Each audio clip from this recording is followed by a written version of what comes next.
the MS Michigan Man 64 podcast. My name is Brian Wallace, and I am the MS Michigan Man 64. The MS Michigan Man 64 podcast is about chronic disease awareness. I have had multiple sclerosis for the last 27 years. It's an invisible chronic disease that I've been battling for half of my life. I want to share with you what it is like living with the chronic disease from my experiences and the experiences of other chronic disease warriors. We can fight to have a voice to those that want to listen. Together, we can motivate and educate.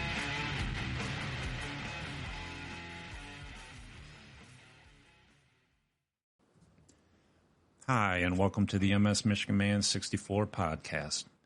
Today, I am sitting down with another MS warrior that I met over social media, and she is from the state of Texas, down south.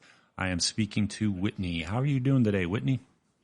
Doing great. Trying to stay warm. It's pretty chilly down here.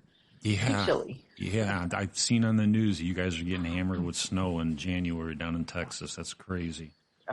Yeah. I mean, good thing we're not, San Antonio is not getting snow, but up in Dallas, probably north of Austin, is getting hit. So, yep. Yeah.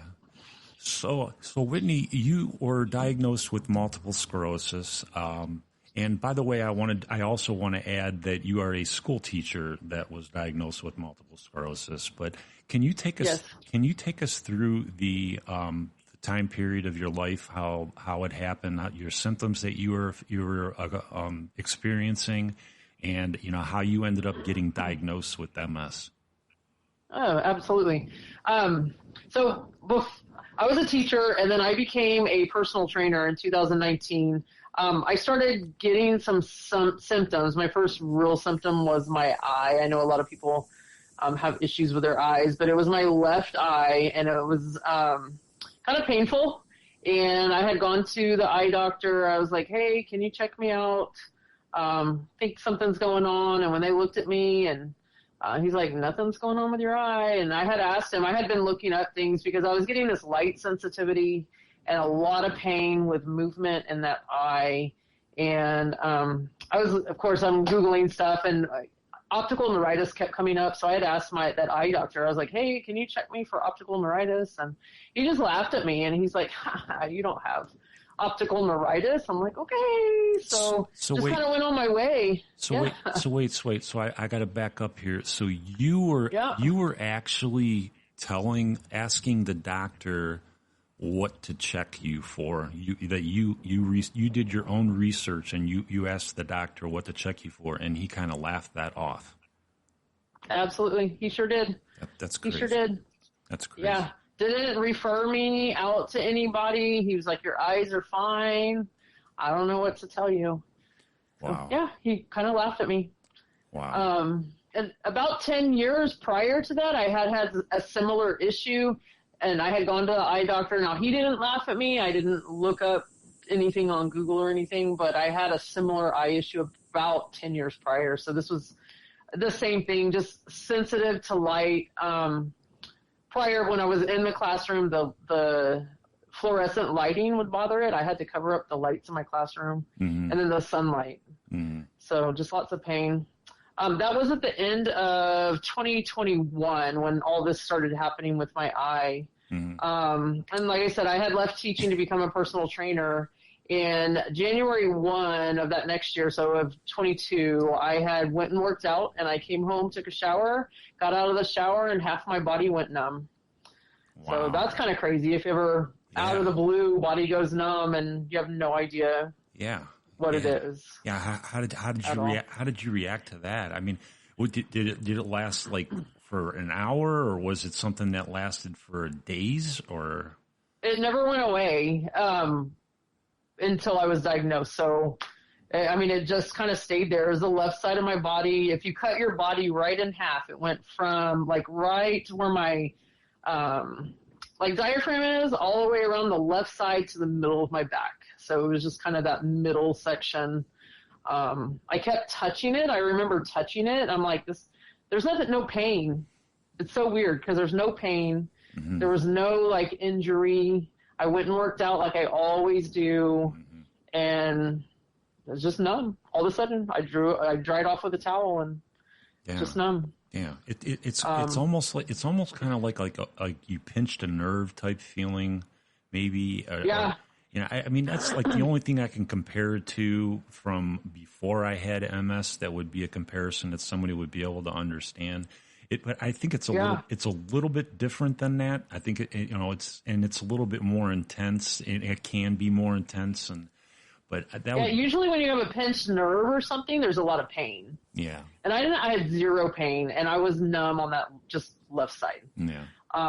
Consequently, I was seeing an orthopedic doctor, for a left side glute issue I was having, like a lot of pain in my left side hip, my left side glute. I was seeing him, and like there was some bursitis going on, and so he was kind of treating that. But I went in for an appointment that January, and I was telling him, hey, like I'm numb on the left side. So he was thinking, like you said, it's possibly a pinched nerve. Mm-hmm. So he sent me in for an MRI of my T-spine and my lower lumbar, so like that lower back area, thinking I had some kind of pinched nerve. And it came back, the MRI came back with a lesion on T6, which was kind of exactly where that numbness started. And then I had some bulging in my lower lumbar area. Okay. So when the MRI came back to him, he was like, well, I don't deal with spine issues, so I'm just going to shoot you over to my spine doctor and have him take a look and see what he has to say. So a couple weeks went by. I had an appointment with him because you can't get appointments very quickly nowadays. So a couple weeks went by. This was probably mid to end of January, I guess, of 22. And by the time I got to him, like that numbness had gone down the left side of my body, down my left arm, all the way down the left leg, and then this weird vertigo and balance issues had started. Wow. Like I can remember being out and about. Like I said, I was a personal trainer. I can remember being out at camp, teaching camp, and all of a sudden I couldn't stand up. Like I had to lay down on a picnic table, and I'm teaching class. They're like, are you okay? Yeah. So it's kind of scary. Yeah. When like you don't know what's going on. Oh, God, I'm a personal trainer. I'm supposed to be strong. Like I can't even stand up. It was so crazy. Yeah. But I got to the spine doctor, couldn't stand up at all. Like he did all these neurological tests, the neurologist do, and like he tested my reflexes.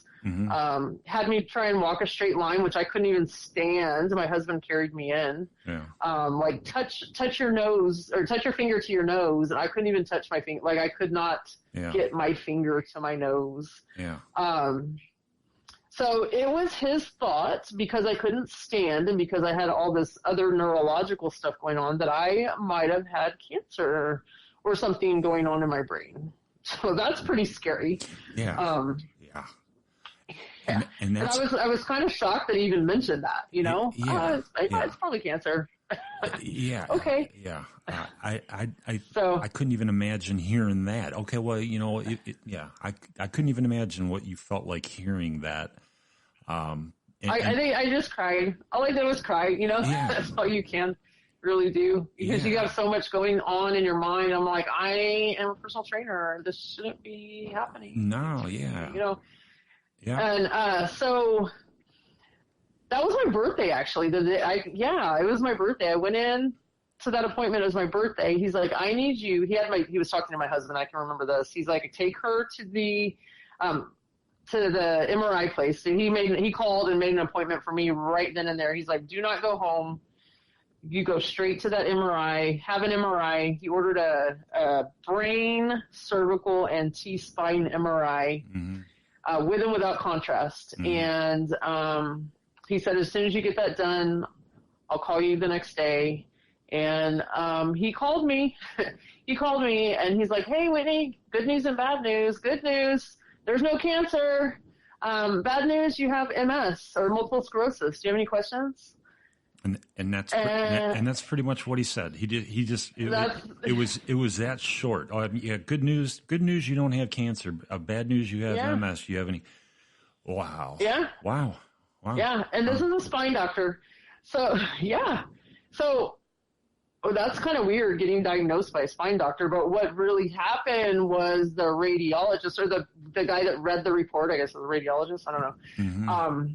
He wrote on my MRI, this is multiple sclerosis. And it's my understanding that they're not supposed to do that, right? I mean, they're supposed to write, this suggests multiple sclerosis or this suggests demyelinization disease or something like that. But no, he wrote on my MRI, this is multiple sclerosis. Yeah, he just called it out right there. Wow. Yeah. And so the spine doctor, he referred me to a neurologist he knew. Mm-hmm. I got in within probably a week and a half. Wow. Which is unheard of, right? I guess they were friends. I have no idea. Wow. Yeah. That is so quick. Oh my gosh. He's like, so why are you here to see me? I was like, I was told I have MS. He's like, oh, really? So he's like, have you seen your MRI? And I was like, no. So he was asking me and my husband, like, what symptoms are you having? So I told him about the vertigo. I told him about the dizziness, the numbness. I had some neurological stuff going on where if I tried to grab something, my hand would go the other way. I don't know if you've ever experienced that. Where you go to grab something, your hand just kind of flies the other way. No, I've never had that, no. It's so weird. It's like the pathway gets fired somewhere else, like your brain to your hand, and it just like, instead of grabbing a drink, it just shoots into the air. It's so weird. It's the weirdest feeling. Yeah. But he scrolled through the MRI each time, and he's like, yep, you have a lesion right there. That's where it should be for that symptom for MS. Yep, that's where it should be for that symptom for MS. And it just so happened that I had an old lesion and a new lesion on my optic nerve. Oh, so the eye problems that you had like 10 years prior to it. Yeah. Yep. Wow. It's all like coming together now. Yeah. Yeah. It's just, it's so amazing that, a lot of the people that I talk to, a majority of the people that I talk to have had symptoms at some point in time in like a 10-year period prior to the actual diagnosis. And, and they were either ignored by the person, they, admittedly said, I just ignored it, or it was misdiagnosed by doctors. It's so crazy. You got doctors diagnosing people with, fibro and pinched nerves, and but it's actually MS. It's just, I don't know. The weirdest one I heard was somebody getting diagnosed with anxiety. That was kind of weird. Wow. Instead of MS, like they had him, like the doctors blowing it off. It's so crazy to me. Yeah, I hear so many crazy stories. So when on this diagnosis, I mean, you're already married at the time, and I know that your husband, when he married you, you're in great shape and all that, and now that's a big deal for a spouse too. How did your spouse react to that? He was so supportive. So supportive. Like he was the one, he was taking care of me. I couldn't walk for about 3 to 4 weeks. So like even going into that spine doctor office, like he carried me in, he drove me around. I couldn't drive. I couldn't walk. He was taking care of me. I couldn't walk to the kitchen to get something to eat. That's awesome. I can remember him bringing me food. I can remember crying, and he's like wiping my tears. He's like, it's going to be fine. We're going to be fine. Yeah. And That's so awesome. supportive. That's so awesome. And my kids, I have a set of twins that are 24. I have a boy and a girl. My girl lives in Houston, and my boy, he lives here in town near me. And he dropped by one day just unexpected, and it was during this whole time that I was being diagnosed. And I hadn't told them anything. I didn't want them to worry about me. And I wanted to find out first with all this diagnosis stuff, like what is really going on. Because if I had cancer, I wanted to tell them, Yeah. But I had just found out, and he had just come by. I told you my birthday was the day before my diagnosis. So he was dropping something by for my birthday. He's like, Mom, are you okay? Because I'm laying in bed. I couldn't get up. Yeah. Just thinking back, I would just want to, the tears. But, Yeah. And my son called my daughter, and they FaceTimed me together, and we just sat and talked, and they just kind of took it all in, and they're like, "Mom, we're here for you. We love you." And That is so awesome. so supportive. And my mom too. My mom has been super supportive. It's taking me to appointments. Yeah, that's just so awesome, and it's so important too for you to have that support. And I just hope that everybody, anybody that gets diagnosed with this disease, if they have a boyfriend, girlfriend, husband, wife, whatever, a child, a kid, that their connection, like supportive, their support system is there, and they actually are there to support them. And because I've heard stories from people that they don't get that support, and I know it's just so important to have. Yeah, I don't know how I would have done it. Yeah. Any other way, Yeah. And so hard. So what did they do as far as DMT, as far as treatment? So that neurologist, he wanted me to see a specialist. So an MS specialist, he didn't want to treat me and like put me on the wrong kind of medicine, because he was more not MS like specialty. He had more of a different specialty. So he called the specialist from his office, and he's like, "Hey, I have a patient here. She needs to see you pretty much immediately." Mm-hmm. So they got me in within another week and a half again, which is unheard of. Mm-hmm. Like, who gets in within a week and a half, 2 weeks, into a specialist office? Yeah. Doesn't happen. Doesn't happen nowadays. So once I got into her, we did a 5-day steroid infusion. Yeah. And then that was, yeah. Anybody that's had that knows. But it calmed down a lot of my stuff. It calmed down. I was able to start walking again. I was able to start working out again. I mean, it did take time. Yeah. I did get my strength back, but it did take time. Yeah. But that was, so I was diagnosed in February. We did the 5-day steroid infusion that month, like probably the end of February. And then my follow-up appointment was until June. So we get to June, we talk about DMTs, and we decided on Kesimpta. The reason I chose Kesimpta initially was because I was that personal trainer.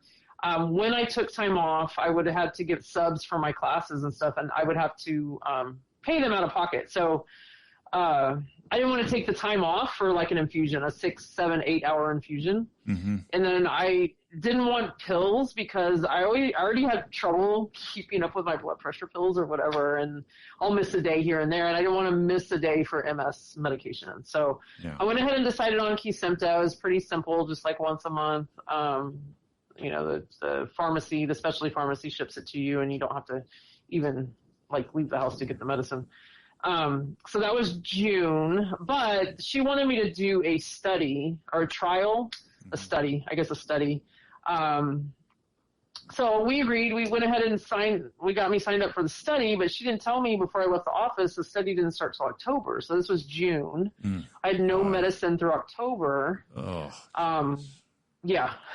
So all that neurological brain stuff started happening. Yeah, that just had to be such a bad stress on you. Like, you wanted to be on that med, you knew that your body needed it, and you had to wait another, that's just, that had to be awful. It was, because you got all this going in your head, like all this has happened. I couldn't walk. I couldn't drive myself. Like all this stuff is going through your head. I'm like, I need this medicine. Yeah. But October got there. We were going to start the study. So with the study, you have to go in and sign papers that make sure you qualify and all this stuff and agree to the terms and all this stuff. And so I get in there and she's reading the qualifications, and it turns out I didn't even qualify for the study.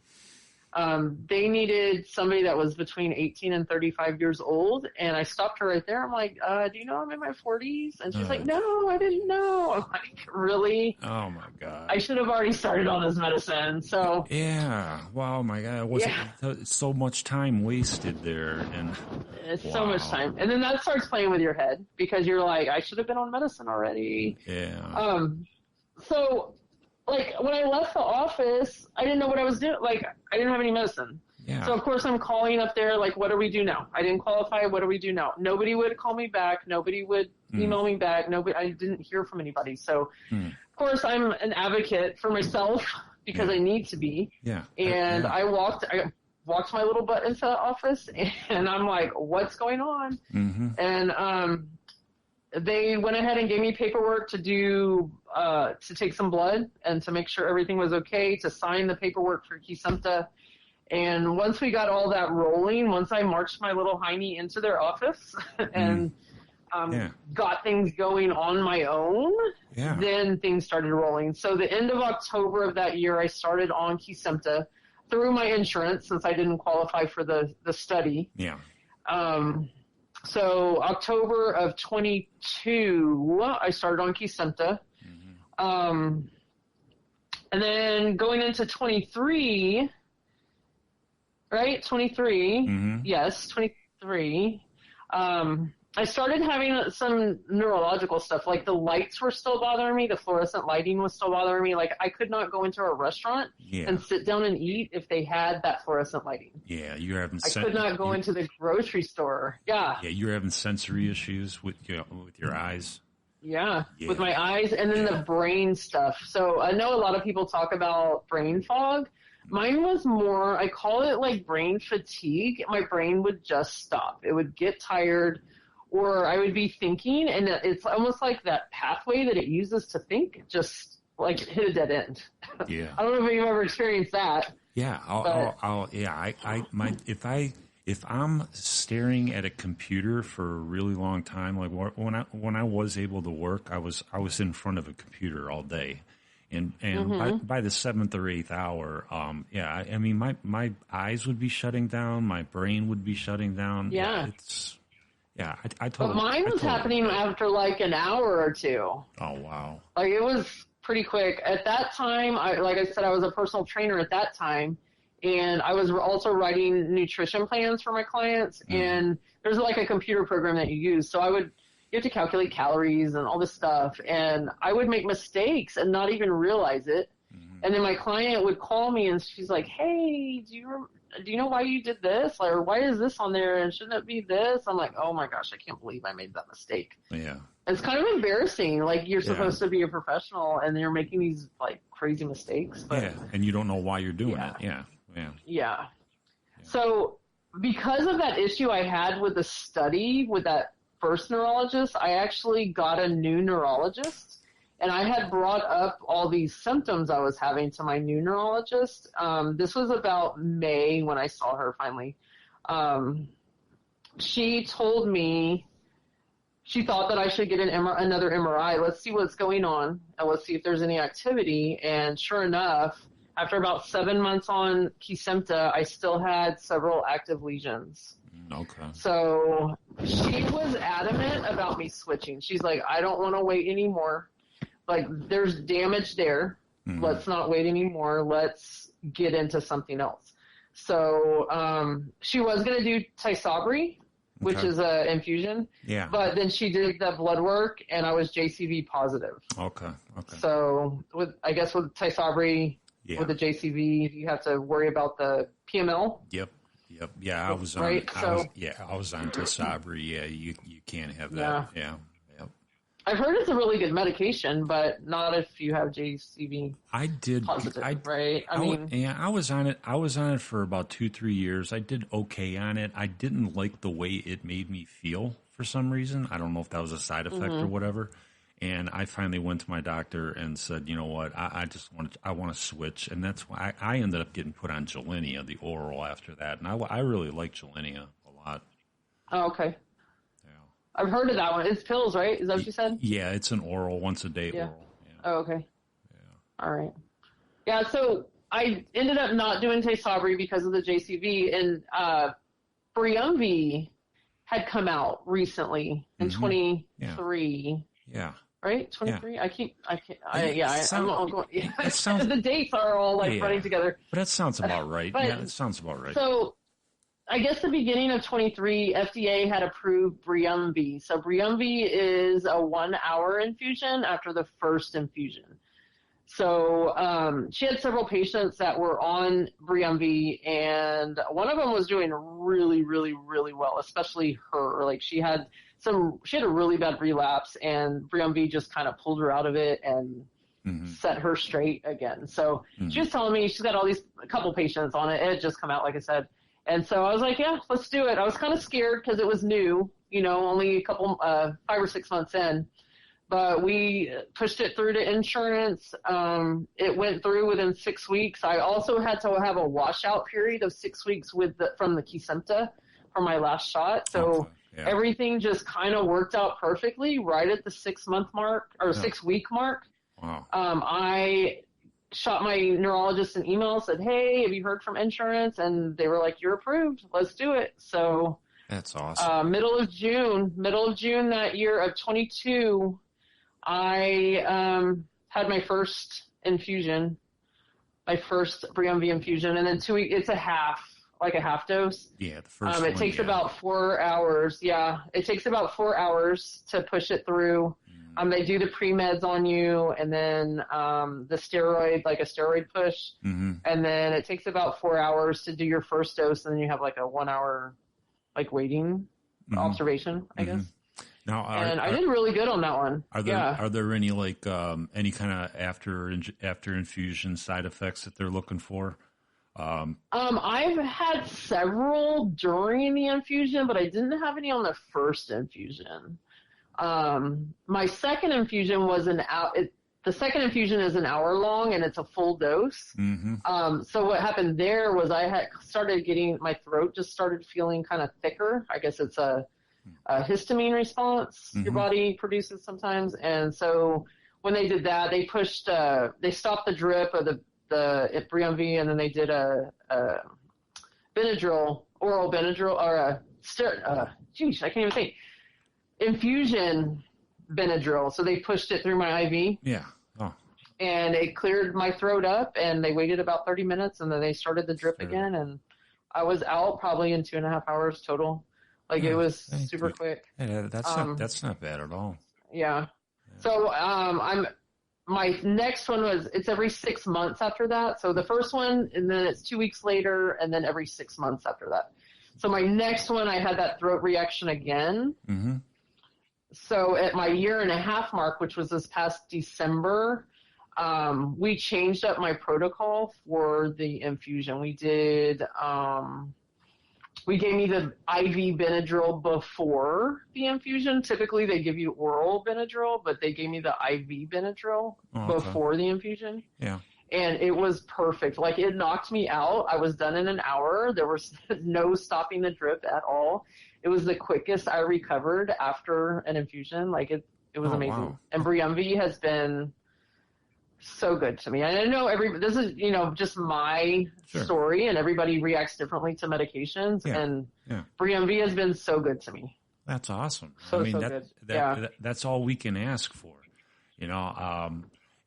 Everybody's MS is an individual experience, Absolutely. You might be in remission for 15 years on Briumvi, and if I was on Briumvi, I could crash in a year, or yeah. It's just and I know there's people seeing that. Some people can't handle it after a year in or 6 months in or whatever, but it's been amazing for me. Yeah. Yeah, and that's awesome. And I like I said, I hope that this thing keeps you remission free for the rest of your life. I mean, that would be the ultimate. Me too. That would be so great. So let me ask you this. I'm just curious because, you got diagnosed when you were the personal trainer, so you went back into teaching. Right. So I'm 2 years, I ended up, COVID broke me, and plus my personal training was outdoors, and so the Texas heat was killing me with MS. Oh, God. So I went ahead and went back to teaching last school year. So beginning of 23, 24. Yeah. So beginning of 23, I went back. Previous to that, I had taught middle school for 20 years, and I had left for a while, like I said, to be that personal trainer. And I came back, and I was like, I want to take something different. So I took a second grade position.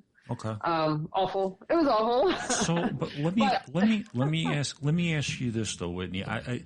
When you came back into teaching, when you went into your interview, did you let them know that you are now diagnosed with MS? I did not right away. Okay.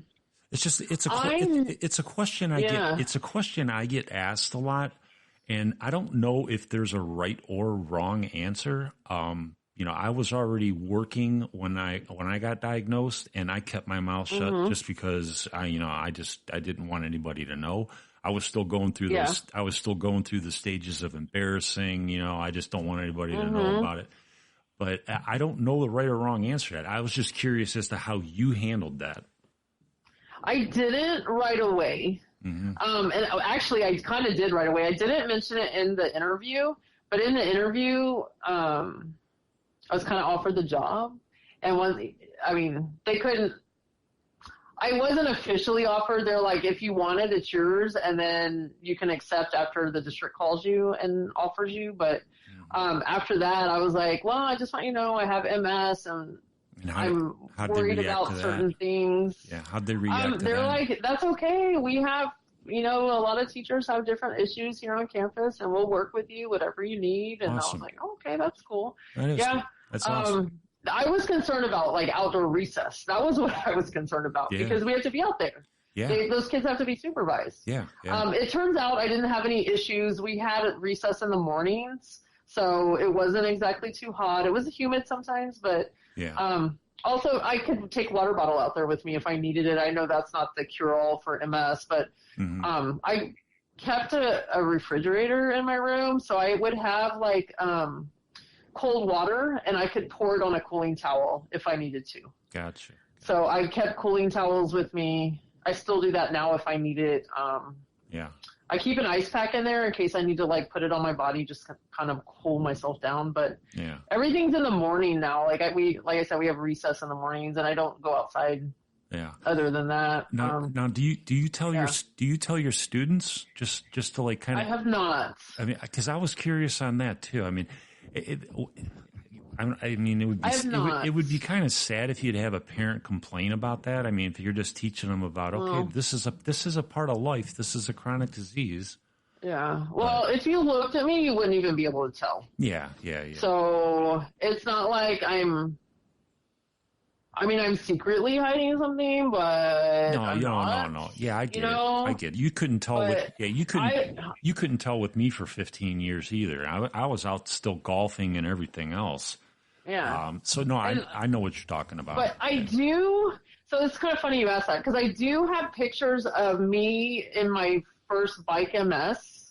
That I rode. So I have a whole bunch of pictures of me on my bike around, and it has bike MS pictures on it. So there's like the finish line, and then I have something else that says my first name and MS fighter, but nobody's asked about it. None of the kids have even, they come and look at my pictures. They're like, oh, you ride bikes? I'm like, yeah, I ride bikes. Huh. I have a tattoo on my arm that has an orange ribbon. Mm-hmm. And the kids, is that for cancer? I'm like, no, it's not for cancer. They don't ask. Do you tell them what? Do you tell them what it's for, or no? No, none of the kids have asked. Is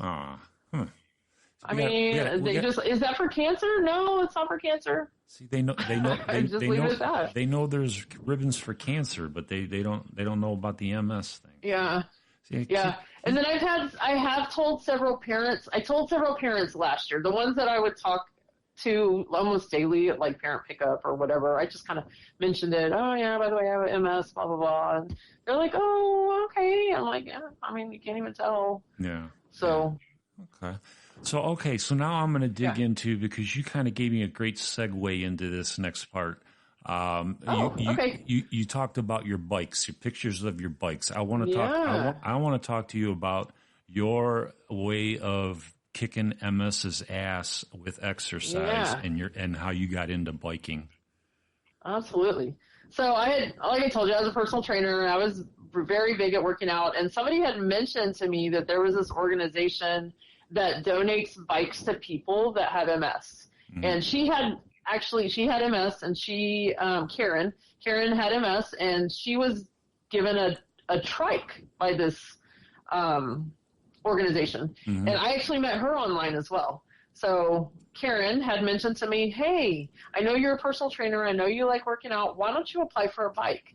And so I had thought about it, and I went to their website and looked it up, and I was kind of like, this is kind of cool. They sell barbecue to raise funds to buy these bikes. Wow. And so people apply, and if you're accepted, they give you a bike. So I did that, and within a couple weeks, I had a bike in my hands. I had never ridden a bike before, besides, when I was a kid or anything. Yeah, that is just that is just so awesome that there's organizations out there that do that for chronic disease. Absolutely. With multiple Their whole sclerosis. goal is to keep people with MS moving. Yeah. That's their whole goal. Yeah. And people ask me, well, I can't ride a bike, or they tell me I can't ride a bike because of my balance issues or whatever. Because I get a lot of people asking me that have MS. They're asking me about it. I'm like, well, they donate trikes as well, recumbent trikes. Yeah. Or bikes. And then there was also one a guy that I had seen that was received it looked like a tricycle, but it was for adults. So kind of not necessarily close to the ground, but you're sitting up like a tricycle would. So I've seen those donated as well. Wow. So they want, even if you have balance issues, even if you can't balance on a 2-wheeled bike, they will donate a 3-wheeled bike for you. That's so awesome. So it's, is this organization just like local in Texas, or are they outside of Texas? They their home base is in Fort Worth, and that's where they do all their fundraising. But their whole goal, again, is to get bikes in the hands of people with MS, and their goal right now is to get a bike donated to at least every state. That is awesome. So I think the one that I saw online just this week was like bike number 398. Wow. So they're getting close to 400 bikes donated. It's so cool. So like when we post on their website and stuff, on their Facebook page, each bike that is donated is given a number. So my bike was, and I'm rider number 348. So since me, there's been another 50 bikes donated, which is cool. So that was last April. April, I got my bike. And when you get the bike, you have to agree to ride in a local bike MS. So they don't want that bike just sitting in the garage. Yeah. They don't want it collecting dust. They want you to use it because they bought it for you. It's not a cheap bike, you know? Right. So that year, I got it in April. My first ride was in October. My first MS ride, my bike MS ride, was October of that year. And I rode 38 miles the first day and 36 miles the second day for 74 miles total that weekend. Like, that is amazing. That is awesome. That is so awesome, Whitney. I couldn't do that if I had to save my life right now. That is so awesome that you did that. You totally could. I'm telling you, you totally could. I don't know if my legs would make it 38 miles. They have motors that you can put on the bike. Oh, okay. Well, if I had a motor, I could do it then. Yeah, one of my friends that I met here in San Antonio got a trike, or a recumbent trike, donated, and her husband bought one for him so he could ride, but they got her a motor to put on. Well, she bought herself a motor. Her and her husband bought a motor to put on it. So there's ways to fix the bike so that you can. Oh, that is so. Yeah, I never thought about putting a motor on it. That is so awesome. Do you want to give the name of the organization? Yeah, it's called Meat Fight. MEAT Fight. So the reason why they call it that is like I said, they sell barbecue to help raise a cure to fight MS. Oh, okay. You know? Yeah. So meatfight.com. Yeah. And if you go to the menu, if you have MS, you have to have MS to get a bike, and they have an application that you fill out. You have to fill it all out, and it sends it to Meat Fight, and they decide if they want to donate a bike to you. Now, there is a little bit of fundraising that goes with it. The trike does have a little bit more fundraising than a bike does, but it's not a whole lot compared to what the price is. Wow. Of those. Yeah. That is just so this cool. year, this year, I was so excited. I ended up doing, my third one. So I did last October was San Antonio, and then I did one in Dallas, Fort Worth area for Bike MS, and then this October I did another San Antonio one, and I did 104 miles on Saturday. 104 miles. Somebody that has MS. Wow. I couldn't walk, 3 years ago. All these neurological symptoms, and I rode 104 miles on Saturday. I did 40 on Sunday, 144 miles that weekend. Oh, my God. Whitney, that is badass, man. That is amazing. So cool. That is so cool. Congratulations. So amazing. Thank you. And it all goes back to meat fight. And I'm looking at it like this. You just told me, 10 minutes ago that your husband had to carry you into the hospital, and now you just biked 100 plus miles. It's just unbelievable, And that's, on an upright bike, a two-wheeled bike. Yeah. And that's just the thing about this disease. I mean, in the beginning, it scares the shit out of you, but you know what? You gotta stay strong, and you can never give up, and you got to get an attitude. Absolutely. And you got to get exercise. I mean, I think that exercise is so huge with this disease. Absolutely. I came into this disease just coming out of playing football at Michigan, and I once I got diagnosed, I lived in the weight room. I'm like, all right, if this thing's going to take me out, I'm going to go out with a fight. Exactly. I'm not going down easy. Yeah, and that's the way I was. Once I got to a point where I could get back into the gym, I had a friend that we used to walk a lot, and we would go to the gym a couple days a week or on Sundays. And she's like, Whitney, I'm going to pick you up, and I'm going to take you to the gym, and I'm going to sit you at a machine. I'll help you walk there to the machine. And you're going to sit there until you're ready to get off, and you're going to let me know when you're ready to get off, and I'm going to move you to another machine. So just having somebody there when I was diagnosed to do that for me is just like, I just... I thank her. I thank her for doing that, because sometimes you can't get out of your own head when you have that diagnosis. And if you have somebody that's willing to push you because they know what you're capable of, they know what you're capable of. Just amazing. But that's what I advocate to other people. Like, move your body however you can. I go and do, it's called Burn Boot Camp. It's an indoor boot camp now. I'm not the trainer anymore. I'm actually one of the clients now. But they modify for me. I don't do everything. No. I don't do full out burpees. I don't do all this. I modify everything. I may be the only one in the gym doing something different, but I'm there and I'm moving my body. And that's kind of what I stress to people with MS and people without MS, is try and move your body however you can. If that means putting bands around your wrists and open and closing your wrists, or open and closing your knees or your legs or whatever, just do something. Stand up, sit down. That's another one. Stand up, sit down. Stand up, sit down. Even if you're holding on. Even if you have a walker, you can still move around with a walker and get exercise, and you can use it to do little half squats I think that firing those muscles and those nerves, just keep firing them up. It keeps them working. Absolutely. Yeah, I'm a big component of movement. Just try and move however you can. Even if it's little, do it. Oh, yeah. Whitney, if you, I'm going to give you an opportunity just to say one more thing before we start. I'm going to start wrapping up. But just for if for somebody that's just trying to figure this out, and that's the thing that I admire about you, is that you haven't even been diagnosed that long, and your attitude just seems so spot on, like how you need to fight. And I really admire you for that, and I just think you're a warrior. There's no doubt about that. You get what it's all about.